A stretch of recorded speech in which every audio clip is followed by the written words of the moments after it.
우리 함께 은혜 받으실 말씀은 출애굽기 15장 22절부터 27절입니다.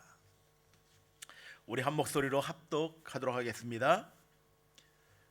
모세가 홍해에서 이스라엘을 인도하매 그들이 나와서 스루 광야로 들어가서 거기서 4할 길을 걸었으나 물을 얻지 못하고 마라에 이르렀더니 그곳 물이 써서 마시지 못하게 했으므로 그 이름을 마라라 하였더라.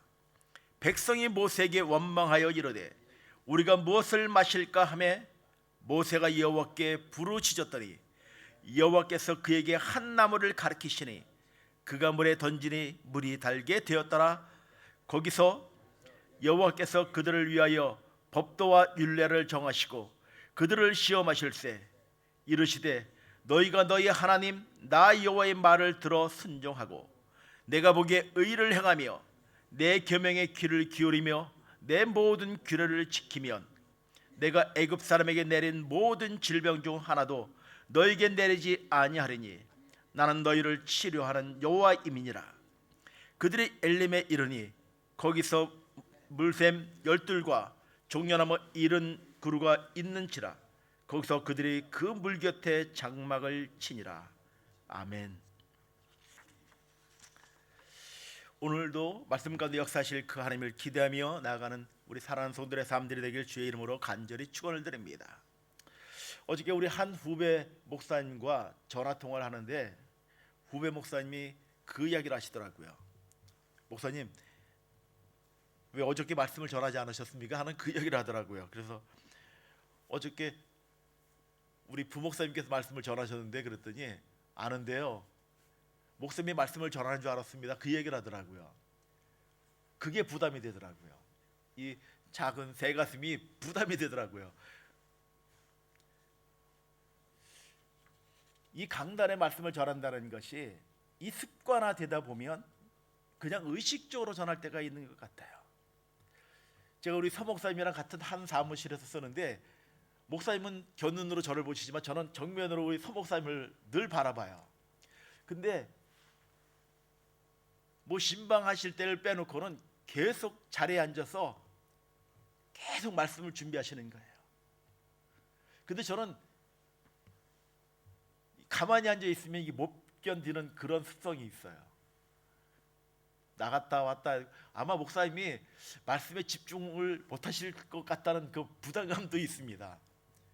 전화 통화로 나가고 누구 만나러 나가고 목사님이 끊임없이 말씀을 준비하시면서 그런 말씀을 하세요. 이 말씀을 전하는 것이, 준비하는 것이 참 힘들다라고 하는 그 이야기를 하시더라고요. 이 힘들다는 건 무엇이냐면 말씀이 내 삶 가운데 적용됨을 통하여 말씀을 선포해야 되는데 그냥 아는 것, 들은 것을 가지고 선포할 때 그것이 정말 힘들고 우리를, 사역자들을 정말 뭐랄까, 궁지로 mon다 그럴까요? 더 하나님의 마음을 잃어버리게 하는 것이 아닌가라는 그런 마음이 들어요. 제가 쓴물을 흘려보내면 안 되기 때문에 더 말씀 가운데 집중하려고 노력하고 말씀을 전하기 위하여 올라오기 전에 하나님 부족합니다, 도와주십시오, 하나님 말씀하여 주십시오, 치리 역사하여 주십시오라고 그렇게 부르짖고 올라옵니다. 지난 월요일에 광야의 축복이라는 그 제목으로 함께 말씀을 나눴습니다. 오늘도 그 말씀의 축복이라는 제목으로 함께 말씀을 나누길 원합니다. 어느 한 찬양 사역자가 이러한 찬양의 고백을 들은 기억이 있습니다. 아마 너무 잘 아실 거예요. 광야를 지나며 왜 나를 깊은 어둠 속에 홀로 두시는지, 어두운 밤은 왜 그리 길었는지, 나를 고독하게, 나를 낮아지게, 세상 어디도 기댈 곳이 없게 하셨네. 광야에 서 있네. 주님만 내 도움이 되시고 주님만 내 빛이 되시는, 주님만 내 친구 되시는 광야, 주님 손 놓고는 단 하루도 살 수 없는 곳 광야에 서 있네. 주께서 나를 사용하시려, 나를 더 정결케 하시려 나를 택하여 보내신 그곳 광야, 성령이 내 영을 다시 태어나게 하는 곳 광야에 서 있네. 내 자아가 산산이 깨지고 높아지려 했던 내 꿈도 주님 앞에 내려놓고 오직 주님 뜻만 이루어지기를, 나를 통해 주님만 드러나기를 광야를 지나며. 광야를 지나가는 그 삶의 모습이 얼마나 외롭고 고독하고 그 눈물의 시간이겠습니까? 지금 우리는 그 광야를 지나가고 있는 우리 인생들인 것입니다. 광야는 고통스럽고 아주 힘든 곳이지만 그러나 정말 기가 막힌 곳입니다. 광야의 삶은 아름답고 상상할 수 없는 축복과 기적이 일어나는 곳, 바로 그것이 광야라는 것입니다. 왜 광야의 삶이 축복인가? 첫째는 하나님이 그렇게 우리를 인도하셨기에 그것이 바로 축복이라는 것입니다. 40년 동안 광야에 있게 하신 분이 바로 하나님이십니다. 사랑하는 성도 여러분, 하나님이 그렇게 하셨다면 그것은 축복이고 아무리 고통스럽다 할지라도 그것은 바로 축복이라는 것입니다. 두 번째, 광야의 삶을 통과한 사람에게는 겸손과 순종을 배울 수 있기에 바로 축복이라는 것입니다. 내가 너를 낮추시며, 광야라는 것은 아주 편한 곳이 아니라는 것입니다. 목마른 곳이며 기다림이 있는 곳이며 사느냐 죽느냐 하는 심각한 문제를 생각해야 하는 곳, 그것이 바로 광야라는 것입니다. 만약 우리가 그것을 통과할 수 있다면 하나님이 우리를 겸손케 만들어 주시고 그리고 순종하는 신실한 하나님의 종으로, 하나님의 사람으로 우리를 만들어 가는 것, 바로 그것이 광야이기 때문에 그런 것입니다. 셋째, 광야는 하나님만 바라보지 않고서는 살 수 없는 곳이기에 바로 축복이라는 것입니다. 우리는 살아가노라면 볼 것도 갈 것도 먹을 것도 많지만 그러나 광야는 갈 것도 볼 것도 먹을 것도 없는 것, 바로 그것이 광야인 것입니다. 오직 하나님만 바라봐야지, 그렇지 않으면 죽고 마는 곳, 그래서 축복이라는 것입니다. 본의 아니게 우리는 하나님만 바라보게 되는 곳, 바로 그것이 광야라는 것입니다. 우리는 광야에 있는 동안에 우리가 낮아질 것이며 겸손해질 것이며 하나님의 법에 순종하는 법을 우리는 배우게 되는 곳, 바로 그것이 광야, 지금 우리가 걸어가고 있는 그 삶이라는 것입니다. 그래서 광야는 아름다운 곳이며 기대가 되는 곳이며 축복된 곳인 것입니다. 이 축복들을 발견함으로 눈물 대신에 기쁨이, 원망과 불평 대신에 감사와 찬양이 흘러 넘쳐난 곳, 광야, 이것이 바로 우리 믿는 백성들의 축복의 길인 것입니다. 이스라엘 백성들은 홍해를 건넜습니다.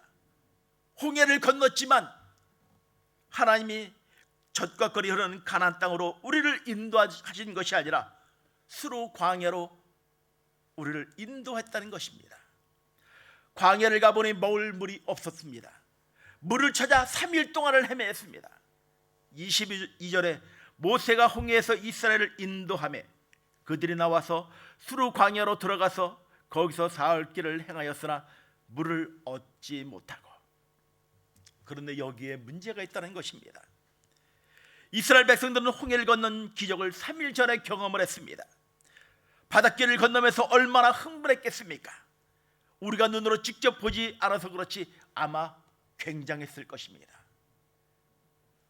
바다가 갈라져 그 마른 땅을 건너가는 이스라엘 백성들의 삶들, 그 마음을 한번 생각해 보십시오. 걸으면서 신기했을 것입니다. 그 갈라진 길을 보면서 하나님이 우리의 삶을 이렇게 신실함으로 인도하신다, 우리는 축복을 받은 사람이라고 그들은 흥분하며 놀라며 감사하며 하나님을 찬양하며 예배하며 그 홍해길을 건넜습니다. 그런데 가나안 땅이, 젖과 꿀이 흐르는 가나안 땅이 우리에게 주어져야 되는데 광야를 만나게 된 것입니다. 광야는 말 그대로 사막이고 모래요, 사람이 살 수 없는 곳입니다. 먹을 것이 없습니다. 마실 물이 없는 것입니다. 가장 중요한 것은 이들이 3일 동안 사막길을 걸었다는 것입니다. 3일 동안 길을 걸었는데 물이 없다는 것입니다. 이 문제를 우리는 가볍게 생각하면 안 될 것입니다. 먹는 것은 어느 정도 참을 수는 있습니다. 글쎄요, 저는 3일을 못 참겠지만 먹는데 3일을 참는 것 어느 정도는 뭐 현기증을 느끼면서 3일 정도는 참을 수가 있을 것 같아요. 근데 3일을 물을 먹지 못한다? 저는 단 15분을 말씀을 전하다가 물을 먹지 않으면 입이 말라서 말씀을 전하기가 참 어렵습니다. 3일 동안을 이스라엘 백성들이 물을 먹지 못하였습니다. 어린아이도 있고 나이 드신 어른들도 있습니다. 모두가 3일 동안을 물을 먹지 못하였습니다. 처음에 사람들은 기적을 받기 때문에 이 문제도 곧 해결될 것이라고 생각을 했을 것입니다. 그러나 하루가 가고 이틀이 가고 먹을 물이 없는 것입니다. 그들의 마음이 흔들리기 시작을 합니다. 아무리 큰 기적을 보았다 하더라도 지금 당장 작은 어려움에 부딪히면 사람들은 흔들리기 마련일 것입니다. 사람들이 시험을 받는 것은 큰 문제도 시험을 받게 되겠지만 작은 문제로 인하여 시험을 받게 되며 하나님께 원망하는 우리들의 삶의 습성들을 볼 수가 있을 것입니다. 그것이 바로 오늘 우리가 만나는 이스라엘 사람들, 바로 우리들이라는 것입니다. 3일이 지났습니다. 어딘가 뭔가 있겠지, 하나님이 이렇게까지는 하지 않으시겠지. 우리도 하나님을 믿을 때 이러한 크고 작은 경험들이 있을 것입니다. 기대를 했는데 믿지 못할 정도로, 아니 신기할 정도로 아무 일이 없는 것입니다. 하루 물을 먹지 못하였습니다. 어린 자녀들이 엄마에게, 엄마, 내가 목이 말라, 울며 칭얼거립니다. 기다려봐, 하나님이 일하실 거야. 이틀이 지났습니다. 아무 일이 없는 거예요. 정말 신기할 정도로 마실 물이 없는 거예요. 하나님이 설마 이러실 수 없어 계속 되뇌었습니다. 그렇습니다. 하나님은 그러실 리가 없었습니다. 드디어 샘물을 찾아주셨습니다. 이스라엘 백성들 모두가 흥분을 했습니다. 오아시스 같은 그 샘물을 찾게 된 것입니다. 그들은 뛰어갔습니다. 하나님이 그러면 그렇지 하며 외치며 그들은 모두 뛰어갔습니다. 가서 갈증난 목을 죽이기 위해 물을 마셨습니다. 그런데 그 물은 도저히 사람이 마실 수 없는 쓴물, 마라였습니다. 기대를 가지고 물을 마셨습니다. 그런데 그 물이 쓴물이었습니다. 감사가 벼랑간 순식간에 불평과 원망으로 바뀌어지기 시작하는 것입니다. 도대체 하나님이 뭐 하시는 거야? 3일 전에 기적을 일으켜주신 그것은, 그 모든 역사들은 하나의 추억으로 지나버렸습니다. 다 잊어버렸습니다. 이 배신감 앞에서 그들은 3일 동안 그 목마른 그 갈증 앞에서 순식간에 하나님의 그 신실하심을 잃어버린 것입니다. 하나님이 어떻게 이루어질 수 있지? 그리고 원망하고 불평하기 시작합니다. 23절 24절에 마라에 이르렀더니 그곳 물이 써서 마시지 못하겠으므로 그 이름을 마라라 하였더니 백성이 모세에 대하여 원망하여 이르되 우리가 무엇을 마실까 하매. 너무 점잖게 기록하고 있습니다. 모세, 우리가 무엇을 마실까 하매. 아마 여기는 제가 모세에게 이야기한다 할지라도 아마 쌍시옷이 붙으면서 모세에게 왜 우리를 이곳으로 보냈냐고, 너 정신이 있어? 죄송합니다. 강단에서 이렇게 표현했어요. 우리는 여기서 두 가지의 광야의 현실을 볼 수가 있는데, 첫째는 기적 다음에는 고통이 올 수 있다는 것입니다. 우리는 상식적으로 기적 다음에 기적이, 축복 다음에 축복이 올 것을 우리는 기대하고 생각을 합니다. 그러나 광야의 현실은 홍해의 기적이 있었지만 수로 광야를 그들은 만나게 된 것입니다. 고난이 올 수 있다는 사실을 우리가 인지해야 할 것입니다. 이 고통이 영원할 것일까? 아니면 잠깐 지나가는 소나기일까? 이 고난은 지나가는 소나기에 불과한 것입니다. 그러나 고통을 겪을 때는 영원한 것처럼 느껴지는 것입니다. 기적 뒤에는 고난도 있을 수 있습니다. 하나님께서는 언제나 축복과 고난이라는 두 양면을 통하여 우리를 훈련하신다는 것입니다. 고난을 통하여 우리를 겸손케 하는 것입니다. 목마른 기다림, 부족함, 육체적인 고통, 이것을 좋아하는 사람은 아무도 없을 것입니다. 두 번째, 어려움을 겪을 때 감사와 찬송보다는 원망과 불평을 우리는 잘하는 습성을 가지고 있다는 것입니다. 사람들은 무슨 일이든지 깊이 생각해 보거나 기다려 보거나 그리고 심사숙고한 다음에 말하지 않는 그 습성을 가지고 있습니다. 그냥 느낀 대로, 생각나는 대로 말하는 그런 연약한 습성들을 가지고 있는 것 같습니다. 부족함이란 무엇입니까? 채워짐을 기다리는 것입니다. 기다림이란 만남을 위하여 기다림이며, 고통이란 무엇입니까? 축복을 위하여 마련된 것입니다. 고난이 깊다는 이야기는 축복이 가까워졌다는 얘기요, 이것이 바로 광야라는 것입니다. 사랑하는 성도 여러분, 이 축복 앞에서 뒤돌아서는 사람이 한 사람도 없기를 바랍니다. 사람들이 원망하고 불평했을 때 하나님의 사람 모세는 어떻게 반응을 합니까? 25절에 보니 여호와 앞에 나아가 부르짖고 있습니다. 모함하는 소리를 들으면 화가 나고 가서 다 뒤집어 엎어보고 싶고, 그렇지 않다는 것을 증명하고 싶지만 잘잘못을 따지고 싶은 것이 사람의 본능일 것입니다. 그러나 백성들의 원망과 불평의 소리를 들을 때 모세가 한 말이 있을까요? 없을까요?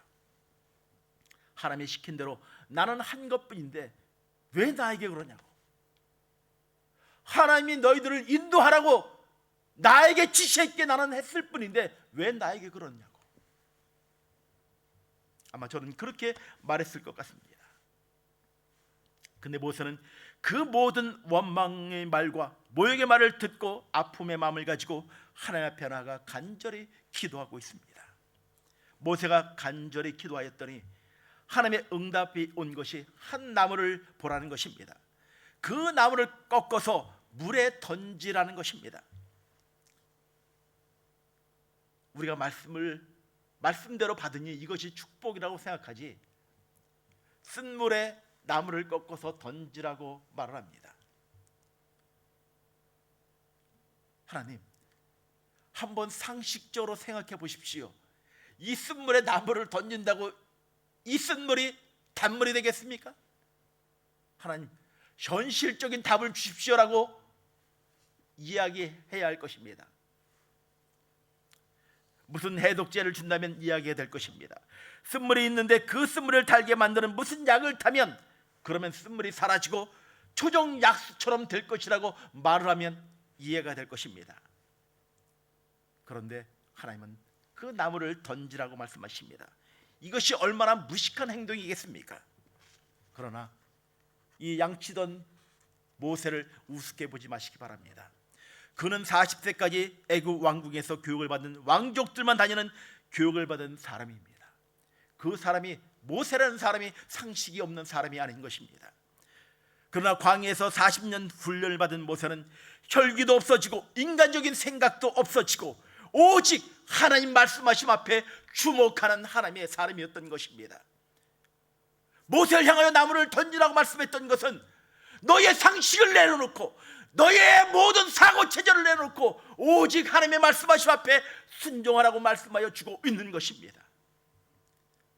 사랑하는 성도 여러분, 하나님의 말씀하시면 그대로 순종하시기 바랍니다. 그러면 광야는 우리에게 축복의 땅으로 우리에게 맞아지게 되는 것입니다. 모세는 그 나무를 꺾어서 쓴물에 던졌습니다. 놀라운 사실은 그 쓴물이 변하여 단물이 되었다는 것입니다. 이러한 일들이 지금도 일어나는 줄 믿으시길 바랍니다.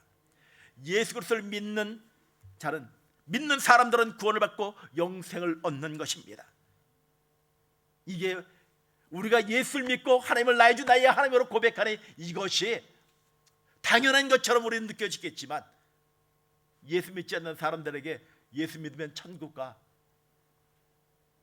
이게 상식적으로 이해가 되겠습니까? 이것은 상식적으로 이해가 되는 일이 아닌 것입니다. 바로 믿음으로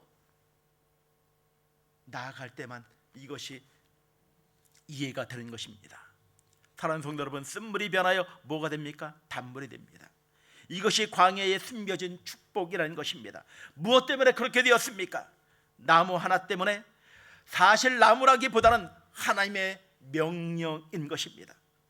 사막에 살 때 두려운 것은 쓴물 때문이 아닌 것입니다. 사막 때문도 아닌 것입니다. 고통과 절망과 죽음이 두렵기 때문도 아닌 것입니다. 사막 같은 세상에서 가장 두려운 것은 하나님이 보이지 않고 하나님의 마음을 잃어버리고 말씀을 잃어버리고 내 생각대로 살아가는 것, 하나님의 심장을 잃어버린 것, 그 첫 감격과 그 사랑을 잃어버린 것, 그것이 바로 문제라는 것입니다. 광야의 축복은 바로 하나님의 마음을 구하며 하나님의 심장을 갖고 한 걸음 한 걸음 나아가는 그 삶, 예수 그리스도가 나의 주 나의 하나님으로 고백하는 것, 그 고백이 있을 때 광야 같은 삶의 현장 가운데서 바로 단물의 역사들과 축복의 역사들을 우리는 체험하며 살아가게 되는 것입니다. 사랑하는 성도 여러분, 무엇을 기대하고 계십니까? 무엇을 바라보십니까? 하나님이 오늘 우리의 삶을 오늘도 인도하여 주실 것입니다.